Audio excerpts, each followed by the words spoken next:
গুলশানে 18 তলা ভবনে আগুন। আরো থাকছে এবার কি করতে যাচ্ছে বিএনপি, জানাবো বিএনপির ইন্ডিয়া আউট কর্মসূচির নেপথ্যে কি, এবং সর্বশেষ জানাবো দেশের চিরশত্রু চিহ্নিত এবার সর্বোচ্চ প্রতিরোধ গড়ে তুলুন বললেন রাশেদ প্রধান। এতক্ষণ শুনলেন সংবাদ শিরোনাম, এবারে বিস্তারিত। গুলশানে 18 তলা ভবনে আগুন। রাজধানী গুলশান 1 নম্বরে 18 তলা একটি ভবনের 10 তলায় আগুন লেগেছে। আগুন নিয়ন্ত্রণে কাজ করছে ফায়ার সার্ভিসের 6টি ইউনিট। ফায়ার সার্ভিসের কন্ট্রোল রুমের ডিউটি অফিসার মোহাম্মদ রাফি আল ফারুক এই তথ্য নিশ্চিত করেন।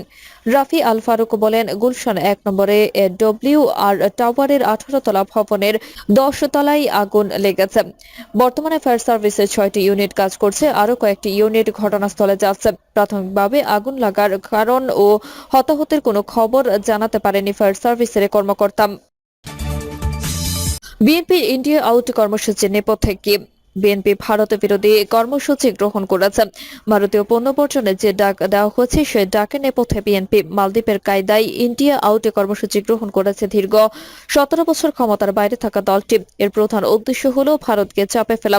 ভারতের নির্বাচনের আগে ভারতীয় পণ্য বর্জন এবং বাংলাদেশের রাজনীতিতে ভারত বিরোধীদেরকে উস্কে দিয়ে বিএনপির রাজনীতির মাঠে নতুন করে আবির্ভূত হতে চায়।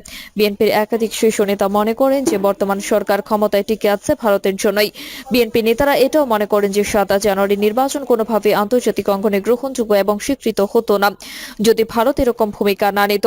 বিএনপির স্থায়ী কমিটির একজন সদস্য নাম প্রকাশ না করে শর্তে বলেছেন যে ভারত নির্লজ্জভাবে আওয়ামী লীগ সরকারকে সমর্থন দিচ্ছে, আর এই কারণে ভারতের বিরুদ্ধে বিএনপির অবস্থান। বিএনপি ভারতকে একটি বার্তা দিতে চাইছে বলে বিএনপির নেতারা মনে করেছেন। সেটি হলো বাংলাদেশের সব রাজনৈতিক দলের সঙ্গে ভারতের সম্পর্ক রাখা উচিত, একটি রাজনৈতিক দলের সঙ্গে নয়। ভারত যদি শুধুমাত্র আওয়ামী লীগের সাথে সম্পর্ক রাখে তাহলে বাংলাদেশের অবস্থাও মালদ্বীপের মতো হতে পারে বলেই বিএনপি নেতারা একটি বার্তা দিতে চাইছেন। 7 জানুয়ারি নির্বাচনের পর বিএনপির অন্তত 2টি সভায় ভারত বিরোধী কর্মসূচির ব্যাপারে সিদ্ধান্ত গ্রহণ করা হয়। তারা মনে করেন যে সাধারণ মানুষের মধ্যে ভারত বিরোধিতা উস্কে দিতে হবে, যেটি 75 পরবর্তী রাজনীতিতে বিএনপি করেছিল। বিএনপি মনে করে যে বাংলাদেশে একটি বড় নাগরিক গোষ্ঠী রয়েছে যারা মনে প্রাণে ভারত বিরোধী। এই ভারত বিরোধী শক্তিকে ঐক্যবদ্ধ করা এবং তাদের পাশে দাঁড়ানো বিএনপির উদ্দেশ্য বলে কোন নেতা মনে করেছেন। তবে রাজনৈতিক বিশ্লেষকরা বলেন ভিন্ন কথা। তারা মনে করেছেন যে বিএনপির ভারত বিরোধিতা কর্মসূচি একটাই রাজনৈতিক স্ট্যান্ড মাত্র। ভারত বিএনপিকে উপেক্ষা করেছে, ভারত বিএনপিকে এখন রাজনৈতিক দল হিসেবে স্বীকৃতি দিতে রাজি নয়।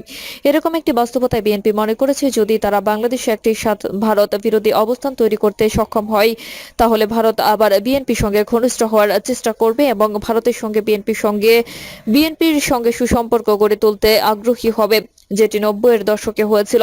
75-এর পরবর্তী পর্যায় থেকে 90 দশক পর্যন্ত ব্যাপকভাবে ভারত বিরোধী বাষ্প ছড়ানো হয়েছিল বাংলাদেশের জনগণের মধ্যে। আর সে কারণেই সেই সময়ে ভারত কূটনৈতিক অবস্থান পরিবর্তন করেছিল এবং বাংলাদেশের সকল রাজনৈতিক দলের সঙ্গে সম্পর্ক গড়ে তোলায় আগ্রহী হয়ে উঠেছিল। আর সেই কারণে বিএনপি এমনকি জামাতের সঙ্গেও ভারত যোগাযোগ স্থাপন করেছিল। তবে পরবর্তীতে ভারত সেই অবস্থান থেকে সরে আসে, কারণ এই রাজনৈতিক দলগুলো ভারত বাংলাদেশ সম্পর্কের যে ঐতিহাসিক তাৎপর্য সেটিকে গুরুত্ব না দিয়ে তারা নিজের স্বার্থ সম্পর্ককে ব্যবহার করতে চায়। গত 2 দশক ধরে ভারত বাংলাদেশের রাজনীতিতে আওয়ামী লীগ এবং মুক্তিযুদ্ধের পক্ষের রাজনৈতিক দলগুলোর সাথে নিবিড়ভাবে সম্পর্ক রক্ষা করে চলেছে। ভারত মনে করে বাংলাদেশের রাজনীতিতে মুক্তিযুদ্ধের চেতনা ও সাম্প্রদায়িক চেতনার ধারা যাদের আছে তাদের সঙ্গেই ভারতের ঐতিহাসিক সম্পর্ক থাকতে পারে।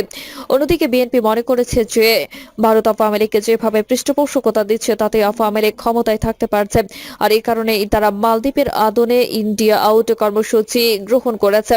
যদিও এই কর্মসূচিটি আনুষ্ঠানিকভাবে বিএনপি নয়, তবে অনুসন্ধানে নিশ্চিত হওয়া গেছে বিএনপি থিঙ্ক ট্যাঙ্কদের মস্তিষ্ক থেকে মালদ্বীপের আদলে ইন্ডিয়া আউট কর্মসূচি গ্রহণ করা হয়েছে।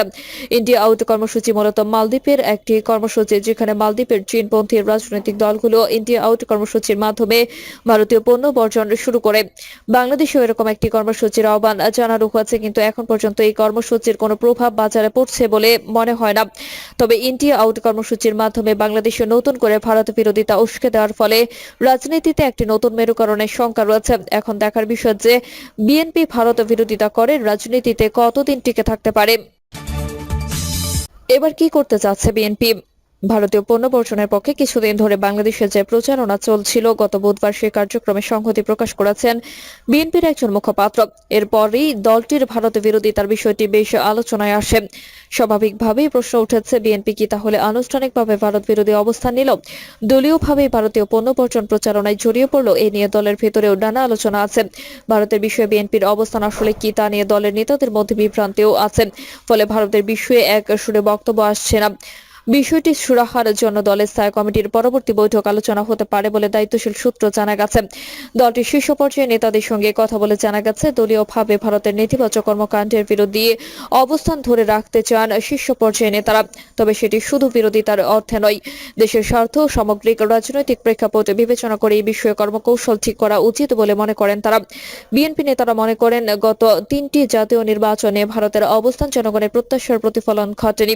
দুই দেশের জনগণের মধ্যকার যে সম্পর্ক গড়ে ওঠার কথা, তারা বদলে শুধু আওয়ামী লীগের সঙ্গে ভারতের সম্পর্ক গভীর হয়েছে। একটি সূত্র জানিয়েছে, সম্প্রতি বিএনপির একজন গুরুত্বপূর্ণ নেতা দলের চেয়ারপারসন খালেদা জিয়ার সঙ্গে তার গুলশানে বাসভবনে গিয়ে দেখা করেন।